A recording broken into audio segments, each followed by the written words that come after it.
Hi everybody and welcome to the Jason Boull Travel Podcast. And today we are starting off the first of a whole run through of mini series. And we're going to focus first of all on the Caribbean. We're going to run through several different islands. We're going to be talking to all the experts on these islands to bring us all the top information and details that you just can't find anywhere else. And then we're going to take a big deep dive into one of my favorite resorts across the whole of the Caribbean, and I'll leave you for now to figure out who that is afterwards, okay? So we're going to come onto that one in a few episodes' time. So if you've ever thought about Caribbean or wherever you're going to go, just absolutely follow, like and subscribe this podcast, because I guarantee you're going to love what we're going to cover and all the nuggets of information that are going to come out in this podcast, in this mini-series. Make sure you subscribe to the podcast, make sure you like and follow it. And share it if you know anybody else is interested in the podcast or in travel, so first up is going to be Jamaica, and we're going to be having a great deep dive and run through Jamaica, and I'd love to know your thoughts on it at the end of the podcast. So just put some comments on the podcast, wherever you're listening to it, put some comments on there. Please bear in mind that we actually put this podcast out over many different outlets, so we can't always manage and respond to all of those comments. Yeah, so get some comments on there. You can drop me an email. You can DM me on Facebook, Instagram, whatever your preferred communication method is. You can absolutely do that. I'd love to hear your comments, and if there's anywhere else in particular that you want us to explore next. All right, here it comes, Jamaica. Yeah, hi everybody, and welcome to the Jason Boull Travel Podcast. And today we're joined here with Sean-Pierre, who is part of the Jamaica Tourist Board, everybody. Hello, everybody. Hi. Jamaica Tourist Board. Welcome, Sean, and thanks for joining us today. I do appreciate you being here with us. Definitely.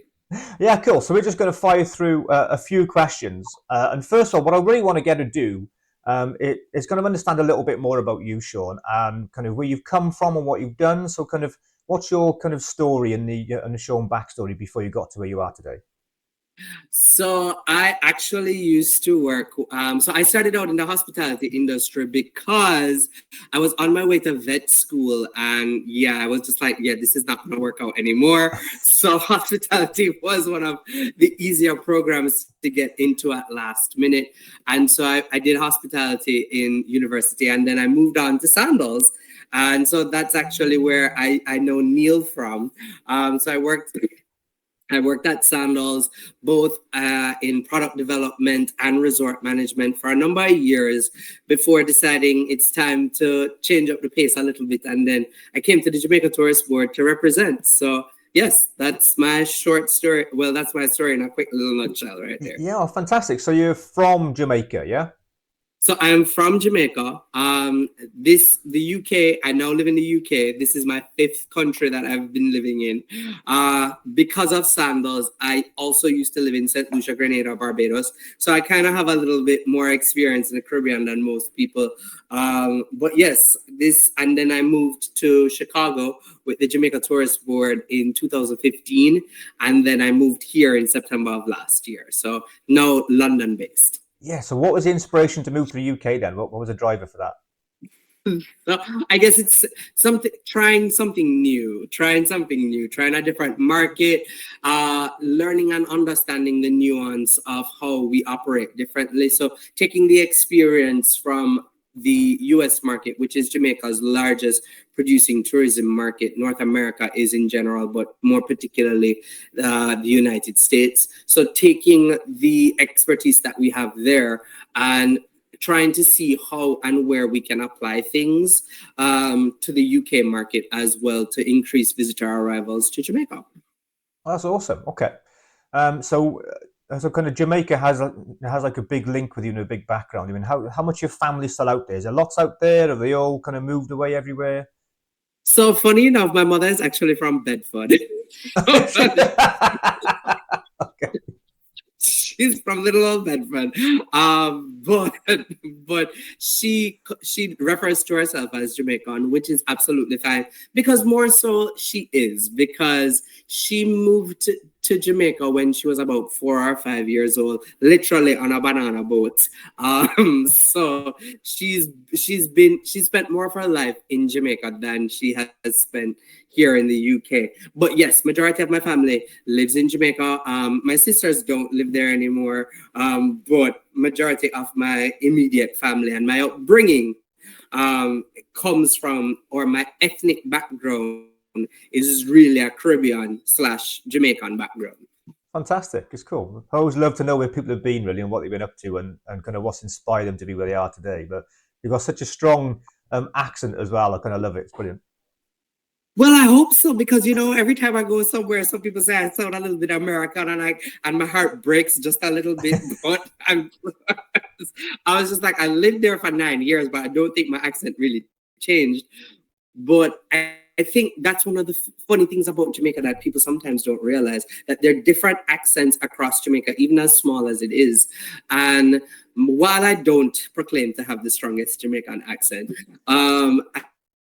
I do know that there are different Jamaican accents and variations of that accent. So I have a proud accent, and I hope to keep it for the rest of my life. But as I said, it is what it is. It is what Yeah, it of course, is. pretty strong to me anyway.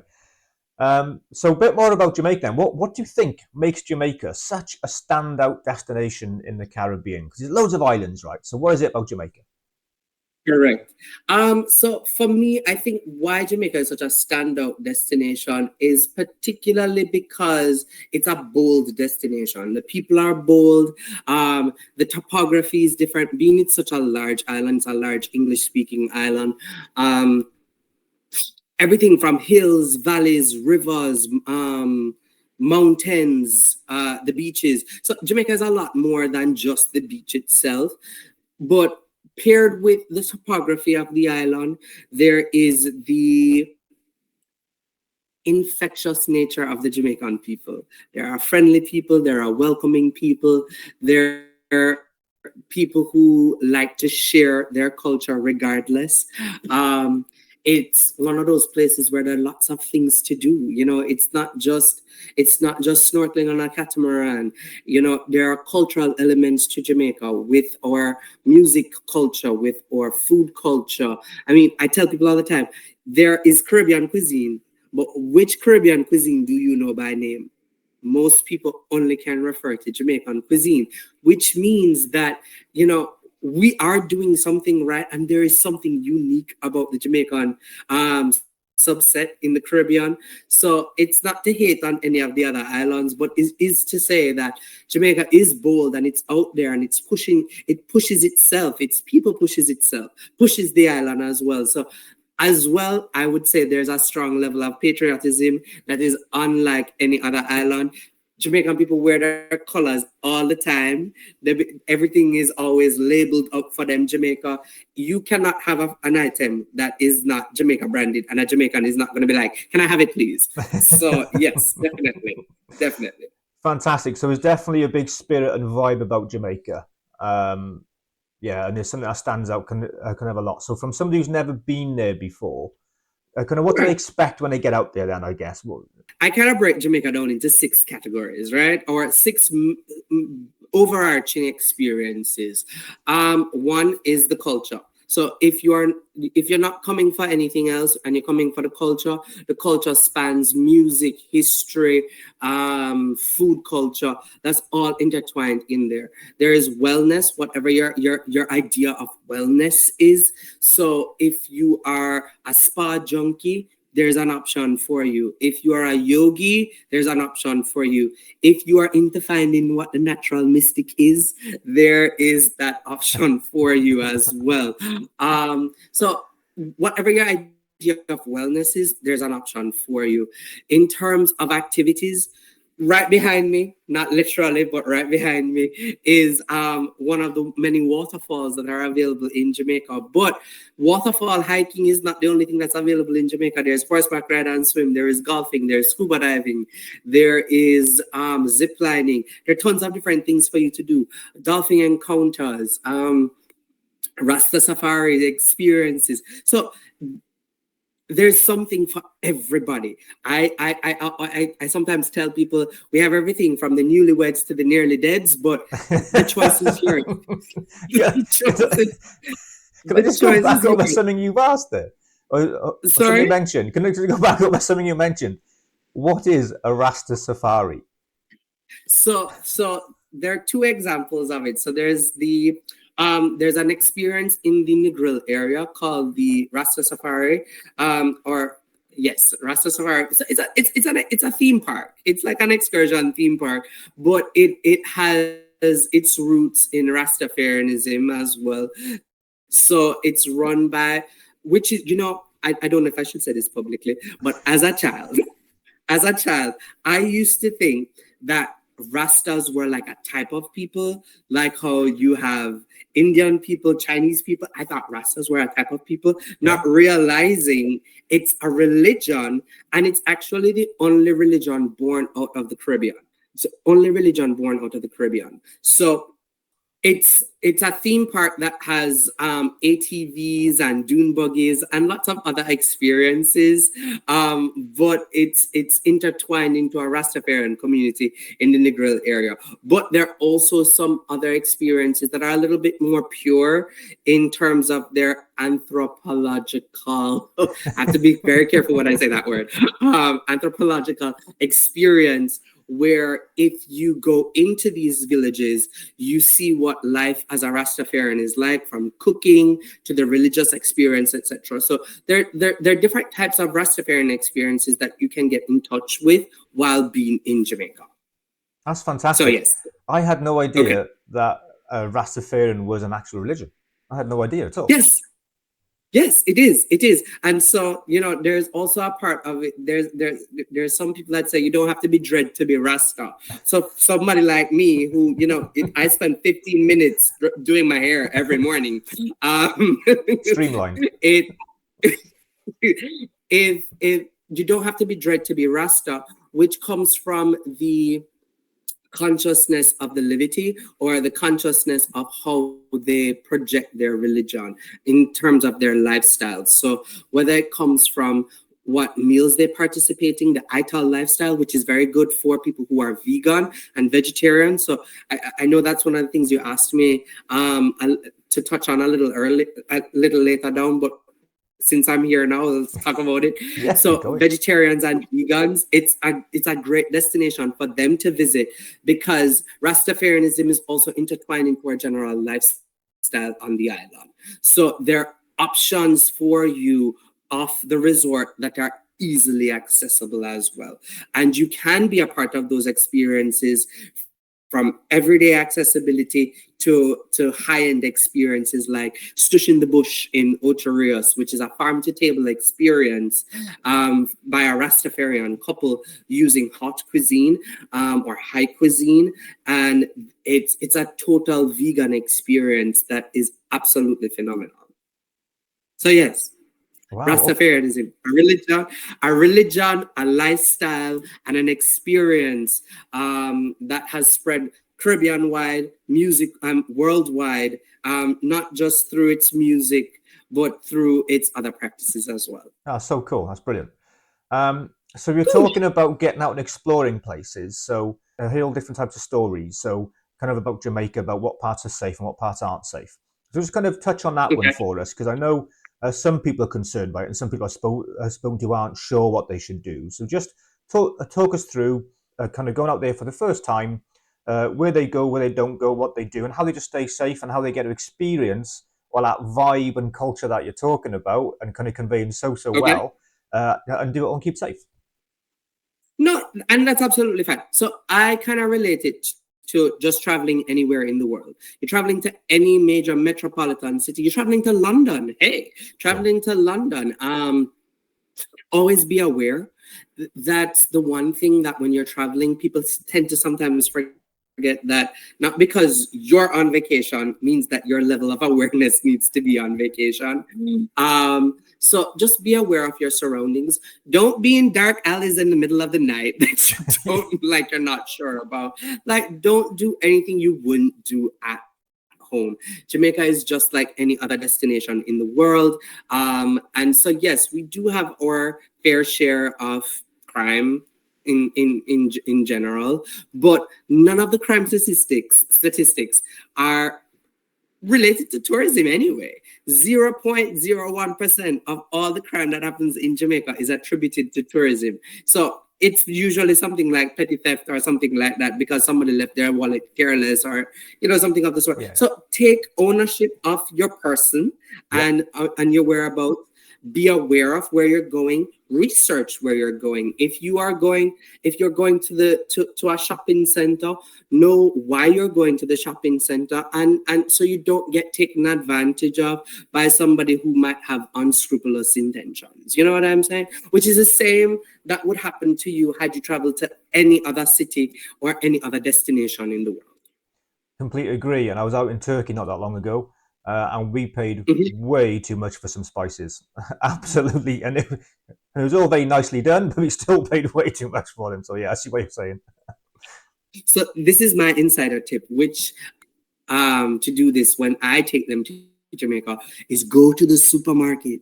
Go to the supermarket. It's something I do in every destination that I visit, because I feel as if when you go to a supermarket, you get to experience culture the way locals experience it, or their food culture the way locals experience it. So if you want cheaper rum to carry back or coffee to carry back when you're coming back, stop in the supermarket and pick it up right there. Just put it in your check piece. Absolutely, yeah. So there's no way. So they can like travel around the island. They can leave resort. They can hop on a bus. They can get around and go see different things, and kind of everything's fine. They just need to know, the areas where kind of not to go or stay out of. You say late at night, stay out of, those main city areas. Absolutely fine. It's the same everywhere. So I'm going to pause you right there on that. So what I would say is Jamaica is not like European destinations, for example, or even comparing it to certain parts of the US. Certain parts of the US, it's very easy to use public transportation options. Google Maps will work for you. Google Maps is not going to work for you in Jamaica. It will work, but it's not going to work in the same way, particularly if you're planning to take advantage of public transportation, because the public transportation route is not intertwined because of its setup into something that you can Google Map or use your Apple Maps to figure out. So use trusted guides.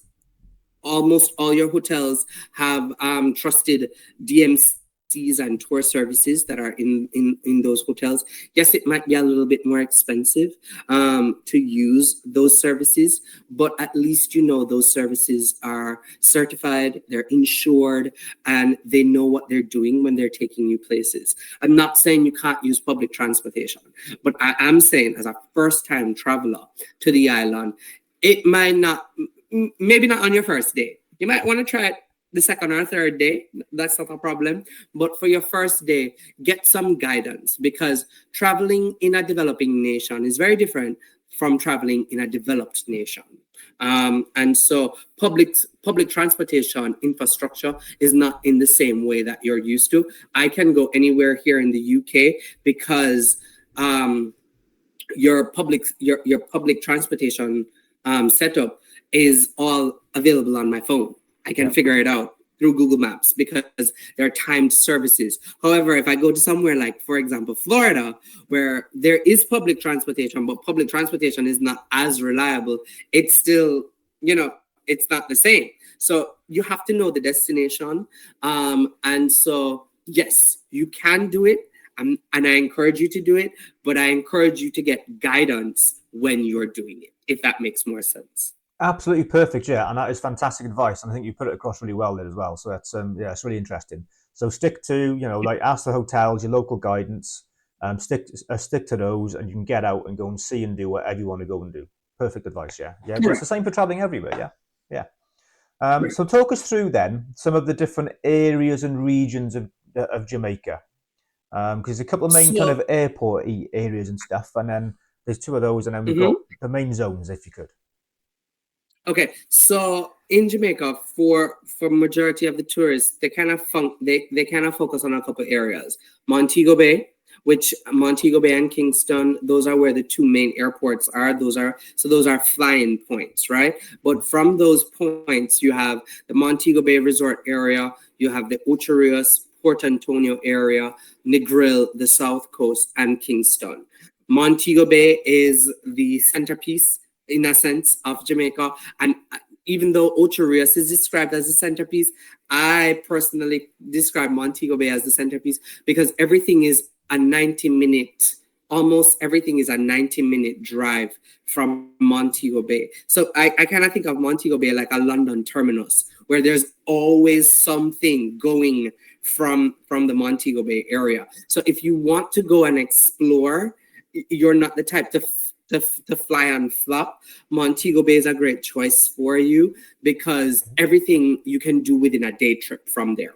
Ocho Rios is great for families because it has a lot of activities. Like right behind me, there is the Blue Hole experience. There's a Dungeon. There are 3 waterfalls just right in the Ocho Rios area that you can experience. There's a Mystic Mountain bobsledding experience. There are the dolphin encounters. There's a place where you can set water on fire. Believe it or not, you can set water on fire in Jamaica. But we'll talk about that later. Negril is for the beach comas. There is on the south coast the Appleton Rum experience plus the Black River Safari experience, which is like the Florida Everglades. There is in the Kingston area, which is the cultural mecca, the Bob Marley Museum. Lots of food options, hiking in the Blue Mountains, the coffee experiences there. And in Port Antonio, you have calm, relaxed, peace, tranquility, disconnection from the rest of the world. So there are several experiences all over the island, lots to do. You just have to know what are your priorities in order to be directed to the region that best suits you. Yeah, perfect. Yeah, thank you. Are there any like lesser known zones or regions that are starting to kind of materialize and starting to come to the forefront? Anything that people need to get in and explore, or things they probably haven't seen before or known? Well, if I told you that, then it wouldn't be a secret for everybody else, Jason. I would say for people who, as people get into wellness, Port Antonio becomes a lot more popular. The Port Antonio region becomes a lot more popular. There are resorts there like Great Huts and tried. Great Huts, for example, is very big on wellness. That's where people who are strong. I'm not a yoga person, so I don't know about my chakras. I don't know, but they know, and they can help you. So wellness and those types of, and canopy. Canopy is a resort that's set in the canopy. Those are options for you that you can look out for in the Port Antonio region. Port Antonio is very quiet. It's very serene. It's where the stars and the celebrities go to play. For example, Beyonce can be seen at the Trident, resorts like that. There are resorts like G-Jam, where people like Alicia Keys and the Black Eyed Peas go to record music because you not only can you vacation there, but you can record music there as well. So wellness takes a whole different sort of feel in the Port Antonio area. My favorite area, so if I am going and I want to get away from everybody else, I go to the South Coast, which you have different types of resorts there. You have, for example, you have Sandals South Coast that's there. So if you're looking for an all-inclusive experience, there's Sandals South Coast on the South Coast. But you also have areas, resorts like Jake's and Lashings in Treasure Beach that are black sand beach experiences that are very intertwined with the local experience and community tourism that are great options for you. Awesome. That's really, really good to know. That's really quite detailed there. So Yeah. thank you. So are there any kind of festivals, and you touch a little bit on cultural stuff there, but are there any like Are there cultural events that visitors should try and go and explore, or how they should time their visits around? So if you're heading to Jamaica in July, so the UK market, summer is the most popular time for the UK market. So if you're heading in July, there are things like the Reggae Fest is a music festival. It's dubbed as the greatest reggae show in the world. So you can do that in the Montego Bay area. And the rum festival, as you know, Appleton rum is one of the signature experiences of Jamaica. So you can go and participate in the rum festival there. Coffee festival, Jamaican coffee is one of the rarest coffees in the world and the second most expensive coffee in the world.